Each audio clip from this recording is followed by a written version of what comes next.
Welcome to the world of science fiction stories, and don't forget to share and subscribe the channel. The Howl Among the Hollow Beasts.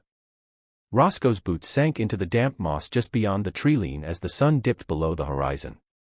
He'd been tracking a faint distress signal all afternoon, his scanner spitting static whenever he drew too close. The Forbidden Wilds were notorious for devouring lost explorers, but Roscoe was nothing if not determined. Each careful step echoed in the growing gloom, the only company the distant croak of unseen creatures. Sweat stung his eyes, but he refused to pause. Somewhere ahead, someone, or something, needed help. A sudden howl cut through the twilight like a shattered bone. Roscoe froze, heart hammering. The sound came from the hollow just ahead, where massive roots arched like skeletal fingers over a dark pit.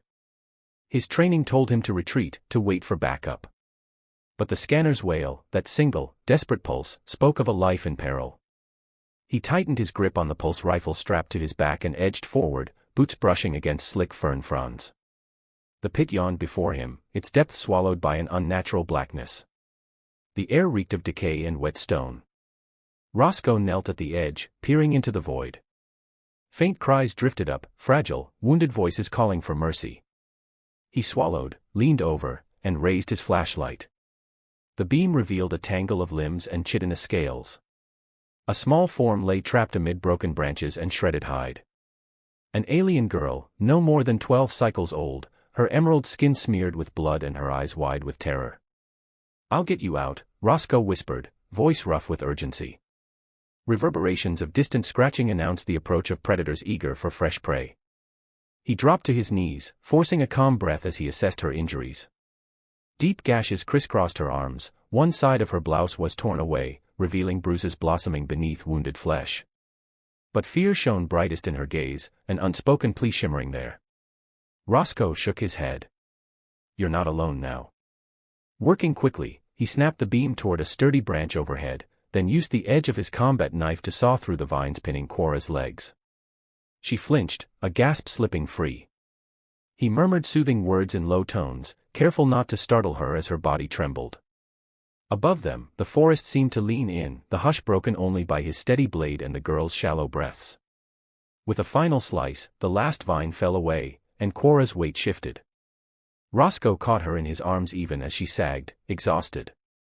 No sooner had he lifted her than the howl returned, louder and accompanied by guttural snarls. Roscoe spun, aiming the flashlight and rifle at the pit's edge. 2 yellow eyes glinted from the shadows, then another pair. A pack of hollow beasts, tall, lanky creatures with bone-white jaws and claws like obsidian shards, closed in. Their limbs moved with unnatural speed, jaws flexing, slavering for fresh blood.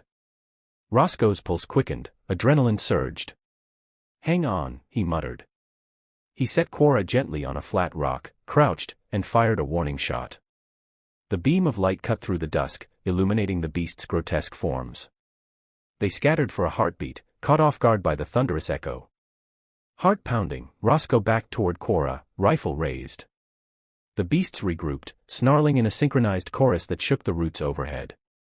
He knew he couldn't hold them long. There was only one chance: get Cora up and run. "Cora, on my back," he commanded, voice steady. She looked at him, eyes brimming with confusion and hope.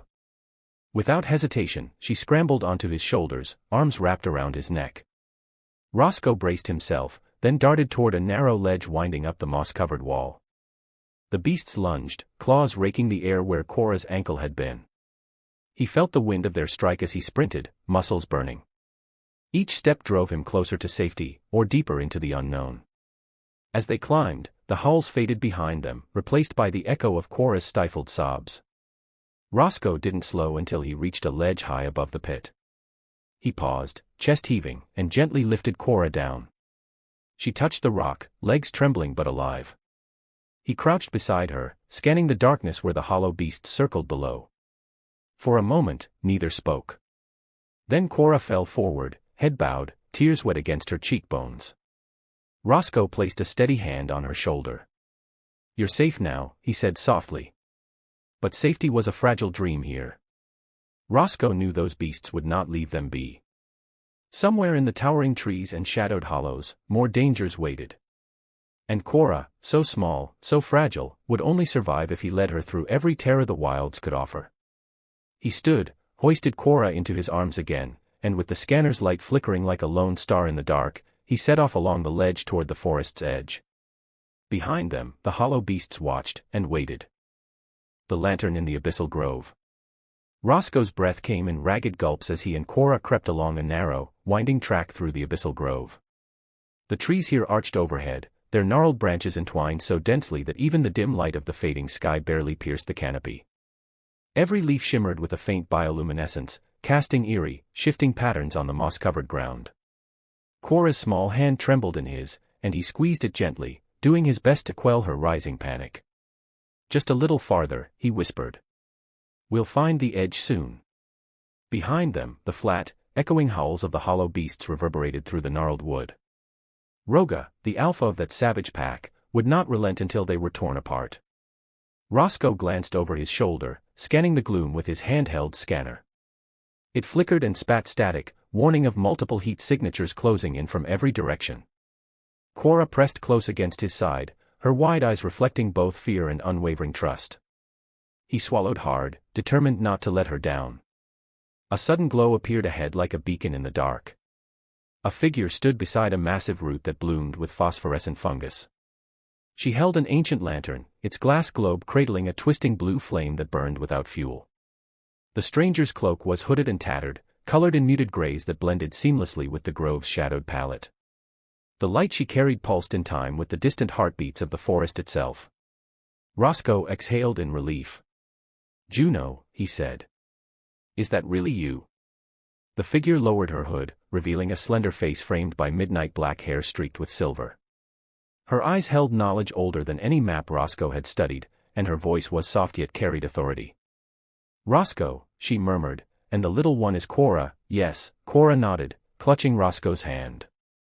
Juno stepped forward, raising the lantern so its glow spread warm and steady across the hollow path. Immediately, the static on Roscoe's scanner stilled. "This light will keep the hollow beasts at bay," Juno explained. "But only for a short time." Roscoe exhaled, relief mingling with renewed tension. "We need to get Cora to safety," he said. Juno's lips curved faintly. "The abyssal grove is alive," she warned. "It will twist paths and tempt the weary. Follow me, and beware the illusions." With that, she moved deeper into the grove, the lantern's azure glow illuminating an overgrown trail. Roscoe glanced at Cora, whose gaze flicked between the towering trees and the lantern's promise of hope. Together, they followed Juno's steady stride. The grove seemed to pulse around them. Every step stirred wisps of phosphorescent spores that drifted like drifting lanterns in the gloom. Shapes flickered at the edges of their vision, fleeting silhouettes that vanished when they turned their heads.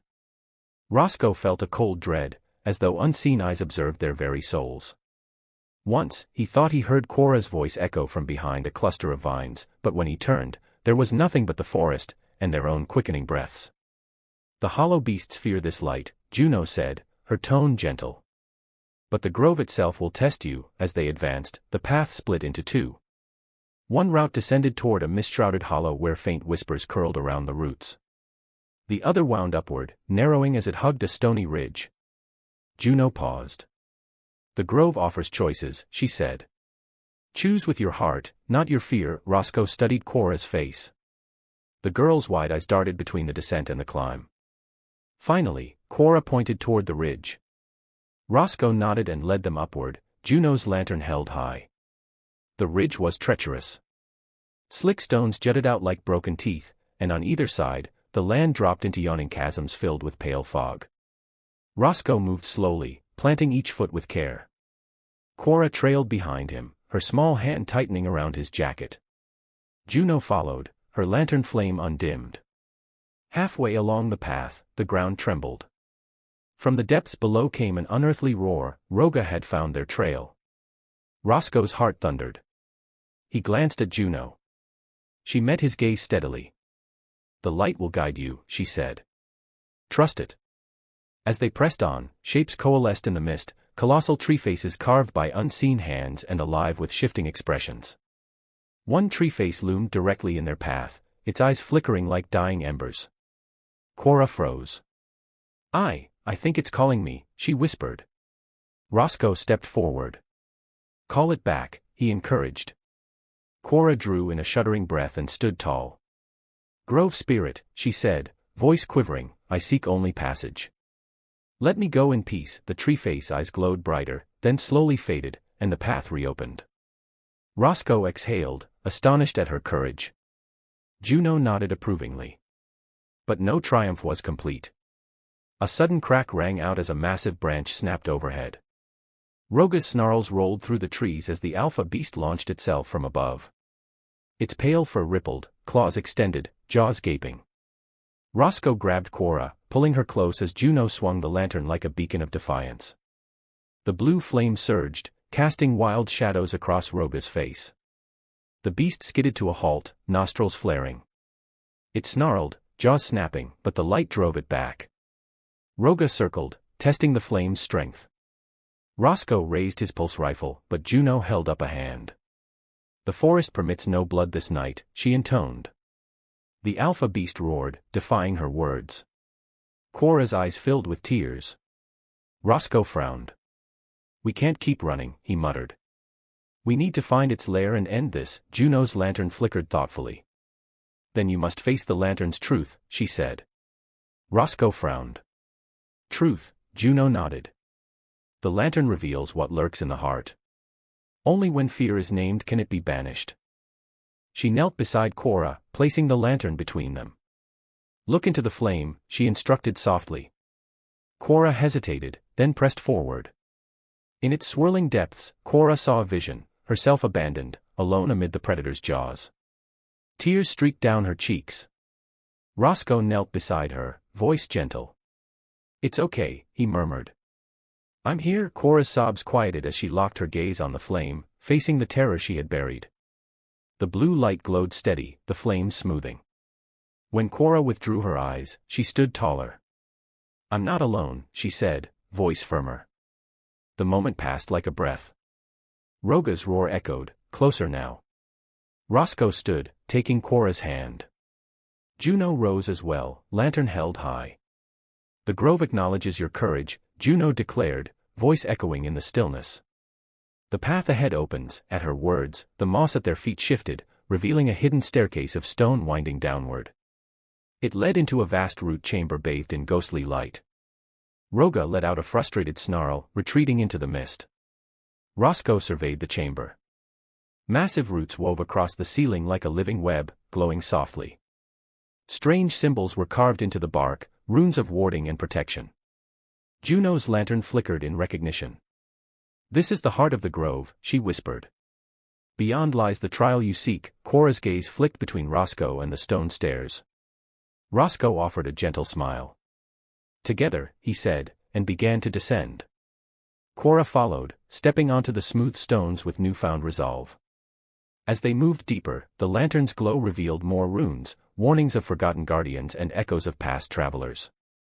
The air grew warmer, heavy with the scent of earth and memory. Roscoe and Cora pressed on, guided by Juno's steady light and their shared determination. Behind them, the abyssal grove fell into hushed reverence, its ancient power stirring at the sight of courage renewed. At the bottom of the staircase, a cavern stretched into the darkness. Crystals embedded in the walls pulsed faintly, casting fractured rainbows across the floor. Juno paused at the threshold. This is your crossroads, she said. Choose your next step wisely, for the hollow beasts will soon gather, and the trial of courage awaits. Roscoe tightened his grip on Cora's hand. Cora lifted her chin, eyes bright. We face it, she said. Roscoe nodded. Together, they stepped into the crystalline cavern, the lantern's azure flame blazing the path into the unknown. Trial of the starlit cavern. Roscoe's boots clanged against the crystalline floor as he led Cora deeper into the starlit cavern. Above them, stalactites of glowing crystal dripped luminescent droplets that tinkled like distant bells. The air was cool and thick, carrying whispers that seemed to echo from every facet of the cavern walls. Cora kept close, her small form illuminated by the fractured rainbows dancing across the floor. She still clutched Juno's ancient lantern, its blue flame steadier in the cavern's protective hush. At the chamber's center stood Corinne, the reclusive alien elder. His tall, slender frame was draped in robes woven from starlight fibers that shimmered with constellations. Silver hair fell in waves past his shoulders, and his eyes, pale as moonstone, regarded them with quiet appraisal. In his right hand he held a slender staff tipped with a shard of raw crystal that pulsed in time with his soft breathing. "Welcome, travelers," Corinne's voice was a soft echo, as if carried on a breeze. "You who seek passage must first face the trial. Only then will the cavern grant its blessing." He raised his staff, and the scattered crystal hairs along the walls flared brighter, revealing 3 archways carved into the rock, one marked by a swirling spiral, the second by a mirrored arch, the third by a jagged lightning bolt. Roscoe exchanged a glance with Cora. "Which path do we take?" he asked quietly. Corinne inclined his head. "Each path tests a different facet of courage, mind, heart, and spirit. You may choose your own trial, but to pass you must emerge united." Cora's eyes flicked between the arches. Her voice trembled. I choose the spiral," Roscoe nodded, then firmed his voice. "I'll take the mirrored arch." Corinne's gaze slid to Roscoe. "The spirit must sometimes guide the mind," he murmured. "Very well. Begin." Cora stepped beneath the spiral's swirling glyphs. Immediately, the chamber's floor fell away into a spiral staircase that wound downward into darkness. Roscoe approached the mirrored arch as he passed beneath it, his reflection fractured across thousands of tiny crystal facets, each shard showing him in different forms, triumphant, broken, fearful, and old. Corinne's staff glowed, and the cavern's voice whispered, "Face yourself, human." Siege of the Bone Horde. The sky above the starlit cavern's threshold was still cloaked in shadow when Roscoe and Cora stepped into the open. Faint tendrils of dawn's glow brushed the horizon, painting the rocky outcrop in pale hues. Before them, a handful of human soldiers had formed a defensive line across the cavern's mouth. Marius, his uniform streaked with dust and dried blood, stood at the center, issuing crisp orders even as hollow beasts pressed in from every side. Torches flickered at intervals, casting dancing shadows that only seemed to draw the monsters nearer. Cora's fingers tightened around the starlit crystal at her waist, its glow dim beside the torches but a promise of power nonetheless. Roscoe knelt beside her, lowering his voice. "Stay close," he murmured. "We'll get through this." Marius barked a salute when he recognized Roscoe. "You made it," he said, voice ragged but relieved. "We thought you'd fallen into the depths." Roscoe shook his head, chest heaving. "We passed the trial. Cora carries the crystal." He gestured to the girl, whose wide eyes reflected both fear and determination. At Roscoe's side, Celine rose from tending a wounded corporal. Her hands still glowed with the soft light of healing, and her calm presence seemed to steady the frantic soldiers around her. She offered Cora a gentle nod, then turned to Roscoe. "We fortified this ridge as best we could," Celine said. "But they keep coming." As the first hollow beast lunged forward, its clawed foot shattering a torch, the defenders braced their shields and let out a unified war cry. Roscoe stepped into line beside Marius, raising his rifle to fire a warning shot into the air. The echo rolled through the cavern entrance like thunder, scattering the beasts momentarily. Cora pressed the crystal against her palm and whispered the word of power that Corinne had taught her. A faint pulse of starlight rippled outward, illuminating the barricades with a brief aurora of spectral colors. A handful of beasts recoiled, their snarls fading into uncertain whimpers. "Hold the line," Marius shouted, rallying his troops. He dashed forward to reinforce a group whose makeshift barrier had been breached. Roscoe followed, twin hearts pounding, as he and Marius drove the beasts back with drawn bayonets and steady aim. Cora stayed close behind, channeling the crystal's warmth into a protective aura around her allies. Celine darted between wounded soldiers, her glimmering hands mending gashes and knitting torn ligaments. Each time her light passed over an injury, the soldier's face relaxed from agony to relief in seconds. Murmurs of gratitude drifted through the smoke. The bone horde regrouped in the gloom beyond the torches, their pale forms shifting like mist. Roga's roar vaulted above the clamor, and the Alpha's silhouette crested the barricade, muscles rippling beneath its sinewy hide. Marius lunged forward, parrying Roga's first swipe with his rifle butt. Sparks flew as steel met bone. Roscoe tackled the beast's flank, plunging a bayonet into its shoulder. Cora focused the crystal's glow on Roga, bathing it in radiant light. The Alpha recoiled, hissing as the brilliance seared its senses. Roga's back leg faltered, and it snarled in confusion. That was the moment Celine chose. Grasping the collar of a wounded trooper, she pressed her hands against his chest and murmured an incantation of renewal. The crater-like wound sealed in a soft bloom of light, and the trooper staggered to his feet, weapon trembling in his grasp.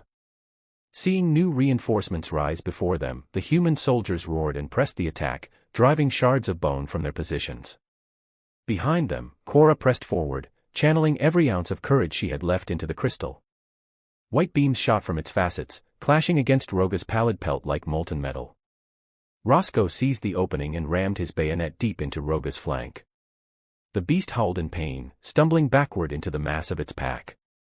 Marius hacked at the tendons of the Alpha's foreleg, slowing its advance. One by one, the hollow beasts faltered under the combined assault of steel, light, and healing. Yet for every creature that fell, two more surged from the darkness, drawn by the scent of victory and blood. Cora's knees shook beneath her until she felt Roscoe's steady hand on her shoulder. "You're doing it," he whispered, voice full of pride. The siege raged for what felt like an eternity. Torchlight flickered and died, replaced by the pale radiance of Cora's crystal and Celine's healing glow. Marius barked orders, repositioning squads and cutting paths through the enemy lines. Roscoe fought by his side by side in the churn of claws and teeth. Despite exhaustion and the weight of grief for fallen friends, each defender drew strength from the girl's unwavering courage and the soft hum of Celine's power. The cavern's mouth had become a crucible where fear was forged into unbreakable resolve. At last, as the horizon bled gold into sapphire, the beasts faltered. The rising sun's first rays pierced the thinning canopy, striking Cora's crystal with startling brilliance. The starlit shard pulsed and bloomed in her grasp, casting beams of pure light that scattered the bone horde like wind-blown leaves. Roga let out a final, echoing roar before retreating into the deep shadows, dragging what remained of its pack with it. The survivors of the hollow horde melted away into the forest, leaving only silence and the distant drip of water from the cavern walls. Roscoe dropped to one knee, breath coming in ragged gasps, and Cora hurried to his side. Marius clapped Roscoe on the shoulder and then turned to Cora. "You saved us all," he said, voice husky with emotion. Celine knelt beside Cora, gently brushing a strand of dark hair from the girl's forehead. "You were braver than any of us," Celine whispered, her eyes shining. Cora offered a small smile, the crystal still glowing faintly in her hand. "I had help," she replied softly, glancing at Roscoe. He nodded, tears glistening in his own eyes. As dawn broke fully, the makeshift barricades stood crooked but unbroken. Torches long since spent lay smoldering at the feet of fallen beasts. The air was thick with smoke and victory's bittersweet scent.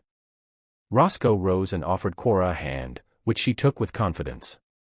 Behind them, Marius organized the wounded into groups for evacuation, while Celine and her healing team knelt beside each survivor. Laughter and relieved sighs began to ripple through the weary soldiers as they realized the nightmare was over. Despite the weariness etched in every face, hope had taken root. The bond forged in battle now stretched between humans and an alien child, bound by the light of a starlit crystal and the courage of a scout who refused to abandon her. Roscoe lifted Cora onto his shoulders, and she waved the crystal in triumph, its glow matching the rising sun. As they descended the path away from the cavern, the day felt new not only for the world but for every heart that had learned fear and changed it into strength. The siege was over, but their journey was far from finished. Ahead lay new challenges, uncharted territories, and the fragile task of rebuilding trust between worlds. Yet in that dawnlit valley, beneath the quiet song of healing and renewal, Roscoe and Cora walked forward together, two souls bound by firelight and hope, ready to face whatever came next. Dawn on reclaimed ground. The first light of the new day crept over the jagged horizon as Roscoe and Cora stepped down from the rocky ridge into Valen Outpost. The settlement lay nestled in a shallow valley where shattered stones had been cleared to make room for tents of canvas and cobbled foundations of rough-hewn wood. Human engineers moved among rows of simple dwellings, hauling planks and hammering nails, while Coran refugees, pale-skinned like Cora, though taller and more solemn, gathered in clusters, speaking in soft murmurs. The air was thick with dust, sweat, and the promise of new beginnings. Roscoe carried Cora in his arms, her small frame bundled against the morning chill. She pressed her cheek to his shoulder, gaze curious as she took in this strange enclave. "This is Valen Outpost," Roscoe whispered, voice gentle. "We'll rest here, and then we'll figure out what happens next." Cora blinked, then nodded, her violet eyes reflecting both relief and uncertainty. Behind them, Marius and Celine led a column of wounded soldiers and survivors toward the makeshift infirmary, where Celine's healing light would soothe lingering scars. At the outpost center stood a half-finished council hall, a broad platform of stone flanked by pillars of raw timber. Banners of both human and Quarren emblem hung limp in the dawn breeze, their colors faded from long exposure. Roscoe set Cora down on a low bench formed from a felled log, then knelt beside her. "You did more than survive," he said softly. "You led us here." Cora traced her fingers along the wood's rough grain. "I never thought I could help," she whispered. "I just wanted to stay alive." Roscoe offered a small smile. "You kept your promise. You kept all of us alive." As the sun climbed, a low rumble heralded the arrival of the Quarren delegation. A formation of sleek, skiff-like ships descended behind the ridge, their hulls gleaming pale lavender under the sun's rays. A unified hiss pulsed through the valley as Quarren emblems flickered on the craft's sides. Roscoe rose and turned to Cora, whose shoulders stiffened at the sight of her own people. She reached for the starlit crystal resting at her waist. Its glow was barely perceptible in daylight, but it pulsed softly against her skin. The delegation landed with practiced precision, and from the foremost ship emerged Elder Merlin, his height towering above all but the tallest Quarren. His limbs were slender as reeds, and his eyes, cool pools of silver, assessed the outpost with detached scrutiny. Beside him walked High Diplomat Selic, whose flowing robes bore the traditional Quarren sigils of judgment and mercy. They paused at the edge of the clearing, waiting for Roscoe to step forward. Roscoe approached with measured steps, Cora following behind him. He bowed his head slightly in the human manner, then rose to meet the Cairans halfway. "I am Roscoe," he said, voice firm. "And this is Cora, the child you abandoned in the hollow beast's den." Merlin's gaze flicked to Cora, then back to Roscoe. He inclined his head once. "Roscoe of Earth," he intoned, voice resonant as metal. "You saved one of our blood. For that we owe you inquiry, if not gratitude." Selic stepped forward, hands folded before him. "We arrive bearing questions," he said. "Why was Cora left to perish among monsters? Why did you, Scout of Earth, lead her to safety rather than deliver her to Quarren justice?" Roscoe's jaw tightened. He glanced at Cora, whose face was pale but determined. "Sometimes justice is blind," Roscoe said quietly. "Leadership can betray its own.